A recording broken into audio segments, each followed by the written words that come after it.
proses pemilihan yang syarat kepentingan, proses pemilihan penuh dengan kecurangan, di mana ada SK-SK dari partai yang kemudian tidak dijalankan oleh para kader-kader partainya dalam hal voting pemilihan itu.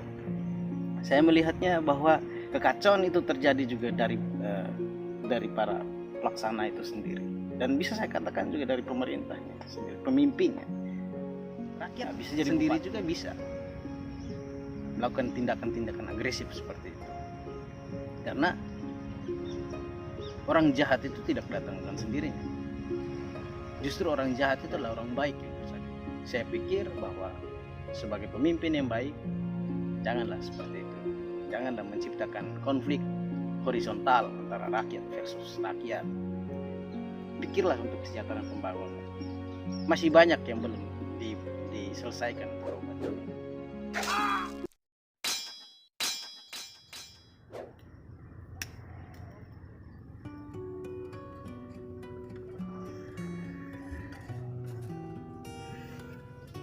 Oke, baik, selamat pagi. Salam semangat pagi.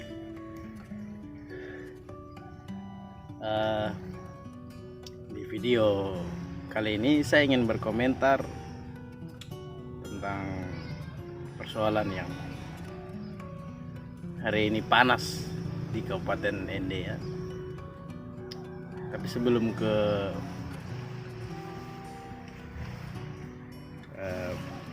persoalan debat yang di media sosial yang muncul banyak akun-akun anonim, tapi ada hal yang kemudian bisa kita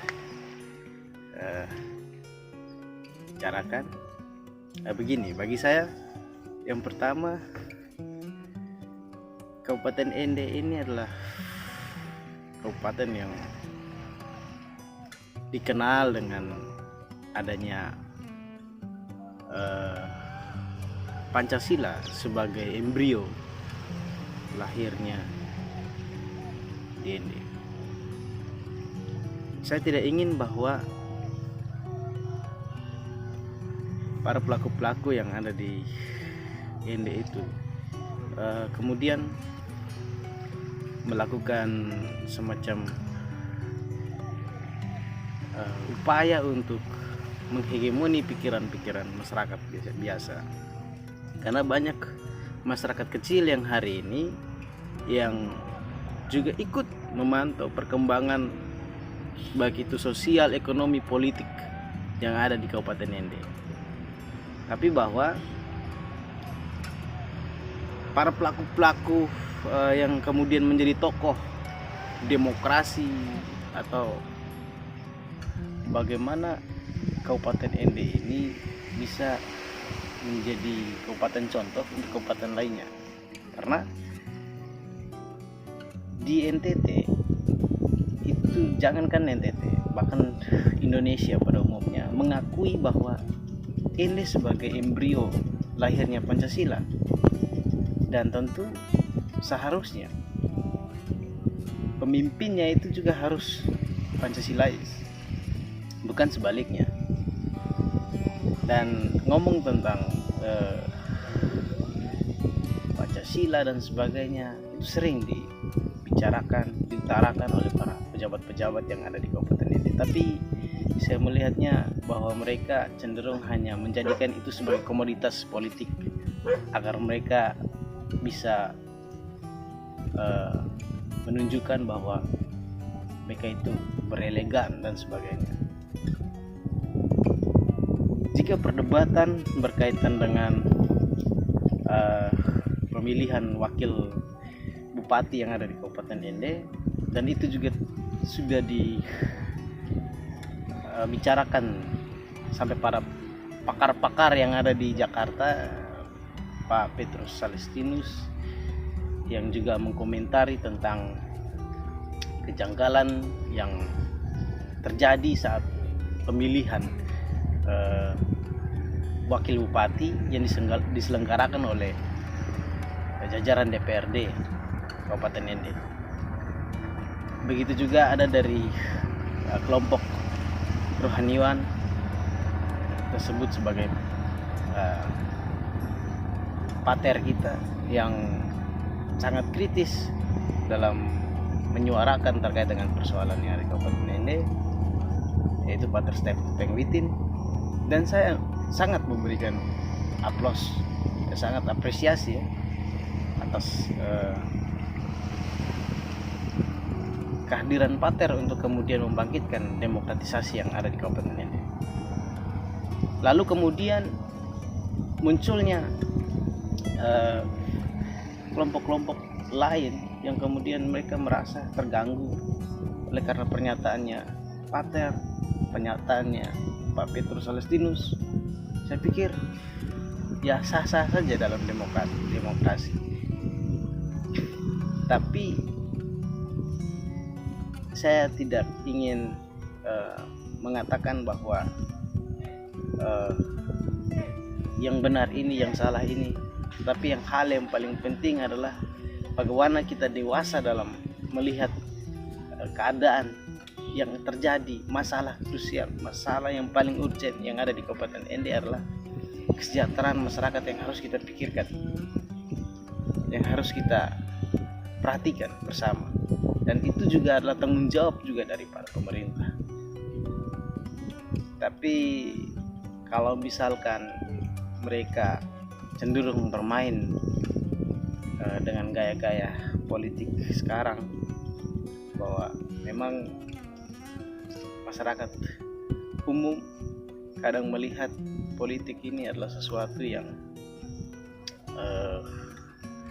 jahat, karena di sana ada banyak kepentingan yang terselubung, yang kemudian dipentaskan agar untuk bisa meraih para pengikut-pengikutnya, meraih banyak penggemar dengan cara membodohi rakyat. Saya senang dengan adanya pandangan-pandangan baik itu yang kritik, yang kritis maupun yang standar-standar. Bahkan sampai terkadang saya bisa katakan bahwa kita semua kadang-kadang pengecut juga karena menggunakan akun-akun anonim untuk berkomentar di Facebook. Jadi seolah-olah kita menyembunyikan keaslian kita di belakang layar, tapi kepalsuan kita tampilkan di depan layar. Kembali lagi, saya saat ini ingin katakan bahwa saat pemilihan itu juga kita melihat yang sangat substansi dari cara berpikir antara kedua calon, di mana soal penguasaan materi ya Bapak Dominikus Minggu Mere saya lebih mengakui beliau, karena kita lihat saja bagaimana cara beliau untuk menguasai materi. Tapi bahwa ada satu bahasa yang dari Erik Rede, bahwa dia bilang soal baiknya saya semua tahu, buruknya saya semua tahu. Nah, bahasa ini yang menurut saya terlalu kentara, bahwa di situ akan terselubung semacam permainan dan sebagainya. Bahwa seolah-olah adanya politik etis yang dipentaskan di situ. Apa maksudnya? Apa maksudnya itu dikatakan, itu diutarakan? Apakah jangan-jangan kemudian dia ingin bahwa nanti ketika disampaikan bahwa dengan cara seperti itu mereka akan ibah dan mengabaikan sisi rasionalitasnya mereka? Saya melihatnya kekacauan perdebatan yang ada di Kabupaten ini itu terjadi, itu tidak datang dengan sendirinya. Kenapa kemudian ada yang kubu daripada Erik Rede mendukung bahwa pemilihan prosesnya telah berlangsung, kenapa kemudian harus diulur-ulur soal pelantikan dan sebagainya. Terus ada kelompok lain yang juga mengkritisi bahwa tentang proses pemilihan yang syarat kepentingan, proses pemilihan penuh dengan kecurangan, di mana ada SK-SK dari partai yang kemudian tidak dijalankan oleh para kader-kader partainya dalam hal voting pemilihan itu. Saya melihatnya bahwa kekacauan itu terjadi juga dari dari para pelaksana itu sendiri, dan bisa saya katakan juga dari pemerintahnya sendiri, pemimpinnya. Ya bisa jadi bupatinya juga gitu kan.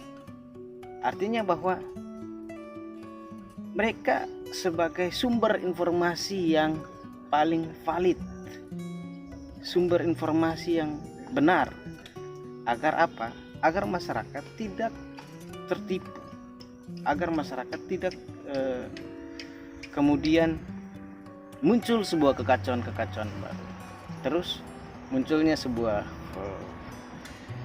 komentar dari akun Facebook Kis Wajarebo yang menantang debat Pak Petrus Valestinus. Yang dia mau tantang debat ini apa? Yang mau ditantang debat tentang kritikannya Pak Petrus terkait dengan kecurangan pemilihan wakil bupati.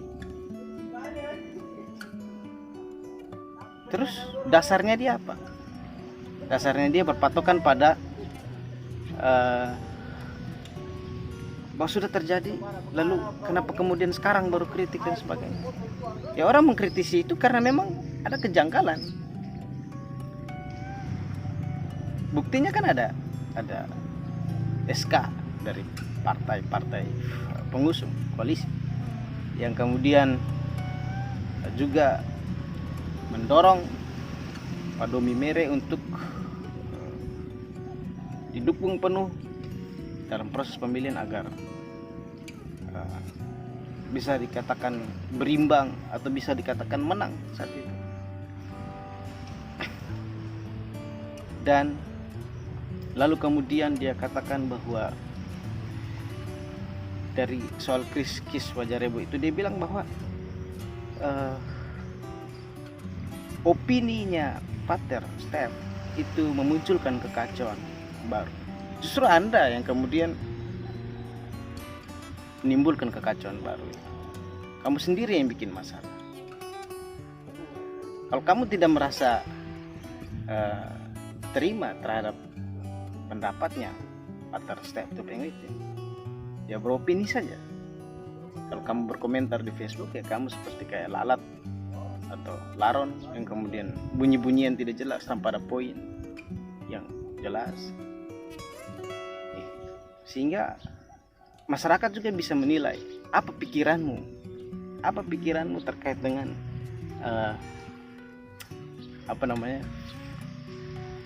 dukunganmu terhadap calon-calon tertentu itu. Terus kamu dan kelompokmu itu menganggap bahwa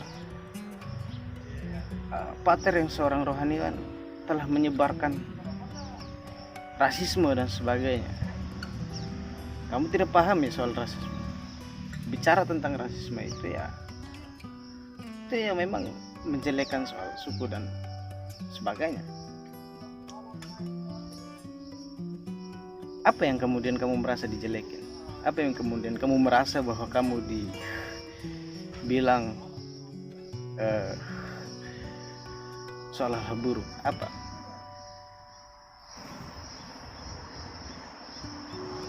Jadi itu yang kemudian menjadi pertanyaan publik hari-hari ini.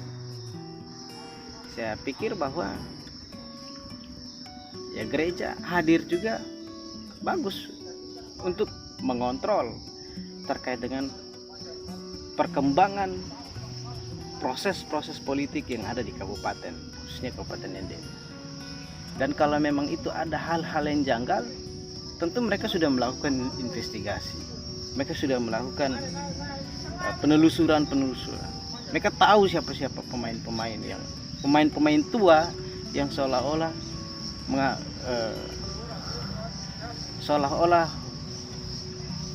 berupaya agar bahwa kekuasaan itu terus berada pada mereka. Banyak di Ende itu banyak janggal. Kalau kita mau buka-bukaan melalui forum ini, melalui video ini, saya juga menantang siapapun yang terlibat dalam kepentingan, mari kita berdiskusi, mari kita berdebat, ngomong tentang apa. Intinya jangan kemudian membawa-bawa nama rakyat dan akhirnya kita mengacau balaukan terkait dengan keadaan masyarakat hari ini yang ingin akan adanya kedamaian, yang ingin akan adanya kesejahteraan, tapi kita kacaukan pikiran mereka, kita adu dombakan mereka. Kita tidak jauh bedanya dengan pola-pola penjajah yang selalu menerapkan dengan cara-cara hegemoni, selalu menerapkan dengan cara-cara politik adu domba dan sebagainya. Dan seperti yang saya katakan pada poin awal tadi, bahwa jangan sampai saya katakan bahwa pemerintah daerah Kabupaten ND itu mereka sebagai embrio, sebagai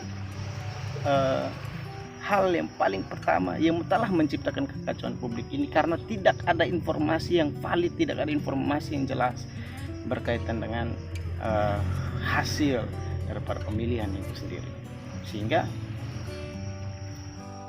ketika publik telah berdebat dan telah terjadi kekacauan-kekacauan dalam opini publik, maka sumber kekacauannya itu, akar persoalannya itu, siapa yang menciptakan itu? Ya mereka. Siapa lagi kalau bukan pemimpin-pemimpin daerah? Saya bisa katakan bahwa 30 anggota DPRD yang ada di Kabupaten ini semua, jangan sampai saya katakan bahwa mereka juga adalah penyebab daripada munculnya debat-debat kusir yang terjadi hari ini. Karena ya mereka selalu dengan cara seperti itu, kebiasaannya. Di dalam pikiran yang sangat idealistis itu adalah seorang penguasa ketika dia berupaya untuk mempertahankan kekuasaannya, maka akan ada banyak kecurangan yang dia lakukan. Yang pertama, dia akan menciptakan konflik, lalu kemudian dia akan membuat semacam konsensus. Itu dalam teori sosial Erving Goffman, bahwa masyarakat itu terdiri atas dua wajah, wajah konflik dan wajah konsensus. Jadi mereka sendiri yang menciptakan konflik. Nanti ketika masyarakat sudah berkonflik, masyarakat sudah berdebat, sudah sampai pada, karena namanya orang sudah berkonflik kan semua hal diutarakan, semua hal dibicarakan, baik itu sampai sara pun sekalipun, itu menjadi sangat sensitif terhadap Kabupaten ND yang tercinta itu. Jangan sampai bahwa setiap hari H, setiap hari raya apapun itu, para pemimpin-pemimpin kita yang ada di kabupaten selalu berpidato di meja-meja mimbar yang terhormat, selalu bicara tentang kita harus menjaga persatuan dan kesatuan. Jangan sampai itu hanya sekedar omong kosong belaka. Tapi mereka-mereka ini adalah pelaku-pelaku utama yang kemudian membuat kekacauan publik. Ya kalau misalnya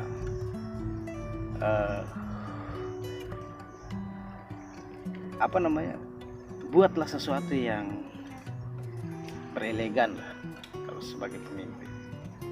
Buatlah sebuah gerakan-gerakan sosial kemasyarakatan yang membuat rakyat itu mencintai pemimpinnya.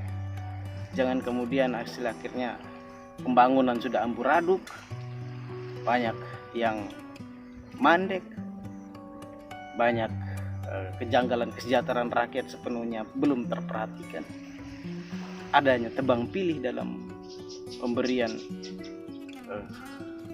semacam bantuan dan sebagainya. Jangan sampai ketika masyarakat sudah mengalami sebuah masalah-masalah yang ada di lingkungan masyarakat itu belum berhasil diselesaikan, mereka malah menciptakan sebuah isu baru, sehingga wacana baru, agar kita semua bisa terpusat untuk mengomentari tentang persoalan yang sedang didramatisasikan oleh mereka. Nah itu dia, pemerintah daerah Kabupaten ND, janganlah menciptakan kekacauan baru. Melalui DPR-DPR-nya juga yang sebagai wakil rakyat, jangan pelin-pelan kalau ngomong berkaitan dengan saya sudah terpilih, ya ngomong aja. Tiba-tiba ngomong belum ini, itu kan tidak jelas, tidak konsisten. Ini kan sudah mau mendekati tahun-tahun ajang-ajang politik lagi. Biasanya para pelaku-pelaku lama, politisi-politisi busuk yang lama ini, mereka selalu, ya pertama mereka menggunakan kekuatan premanisme untuk mengintimidasi kecerdasan pikiran rakyat. Terus yang kedua,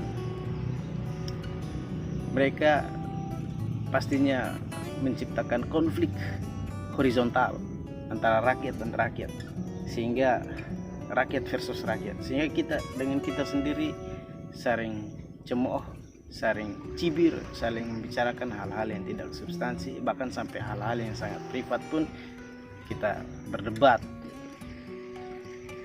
Tapi kita tanggalkan bahwa ternyata ada persoalan yang vertikal, di mana persoalan itu terjadi tidak datang dengan sendirinya, karena ada upaya dari penguasa yang sedang memainkan dramatisasi bahwa menciptakan konflik, menciptakan wacana konflik kontroversial agar masyarakat berdebat di bawah.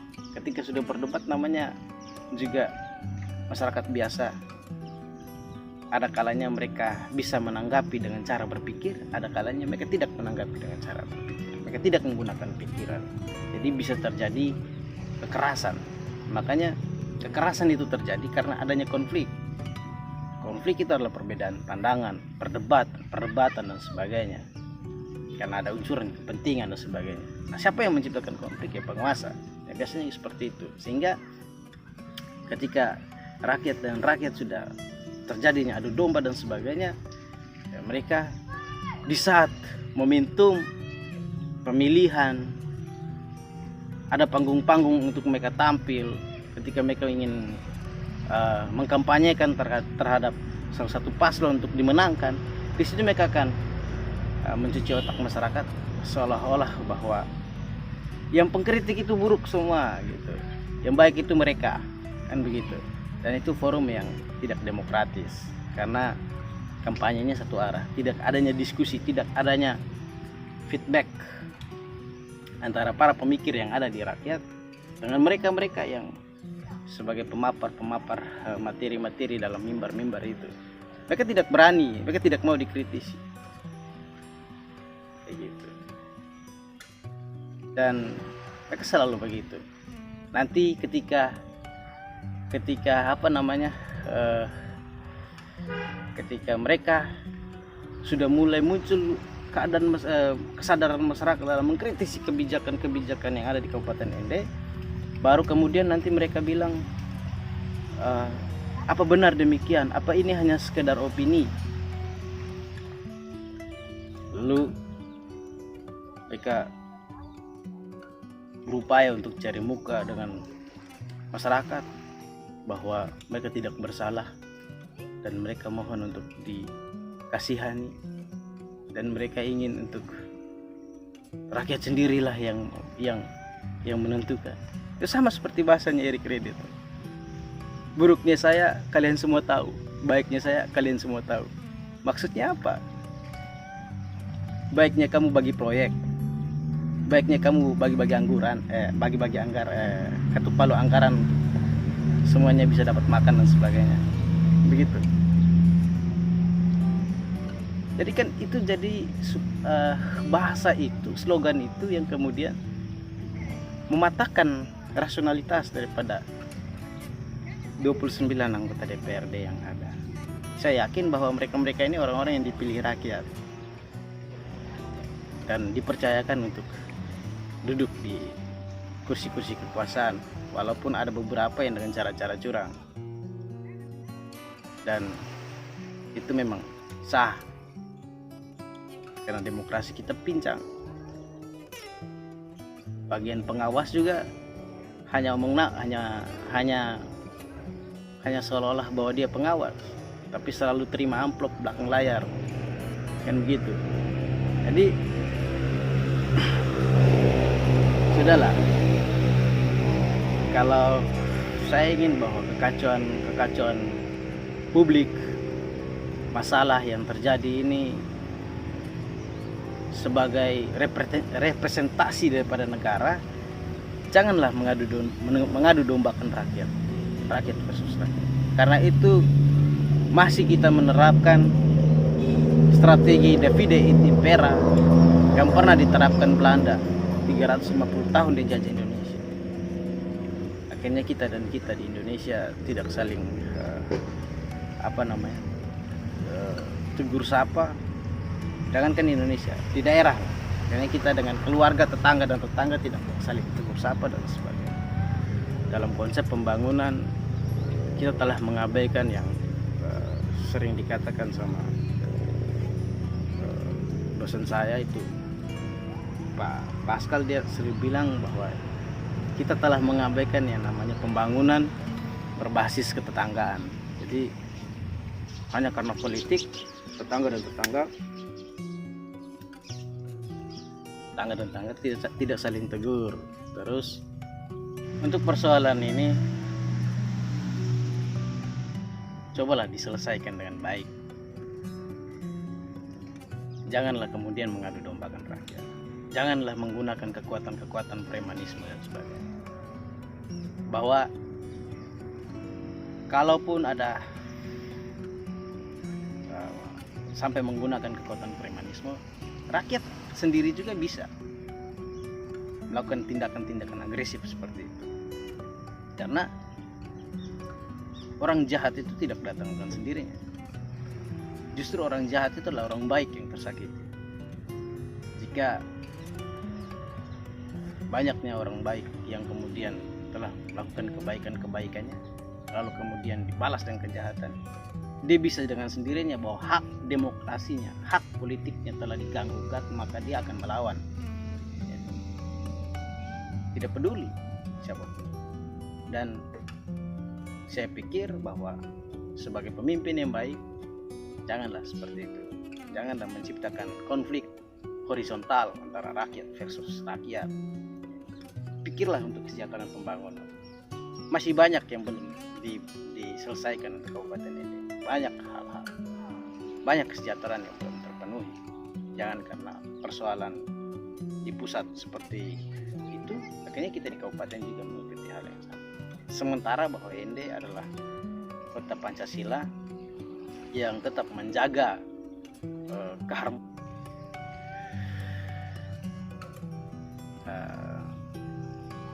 Ya seperti itulah. Kalaupun ada feedback dan sebagainya, silakan komentar. Kalaupun mau kita berdebat, ayo kita berdebat. Ngomong tentang apa? Bicara tentang kepentingan kalian, silakan diutarakan. Sehingga saya bisa berpikir, karena bagus juga dengan berdebat. Karena bagi saya proses perdebatan itu adalah kita saling tukar pikir. Kalau itu adalah upaya untuk kamu mau menghegemoni pikiran saya untuk mengikuti pikiran kalian, mari kita beradu di sini. Oke. Sekian dulu dari saya, dan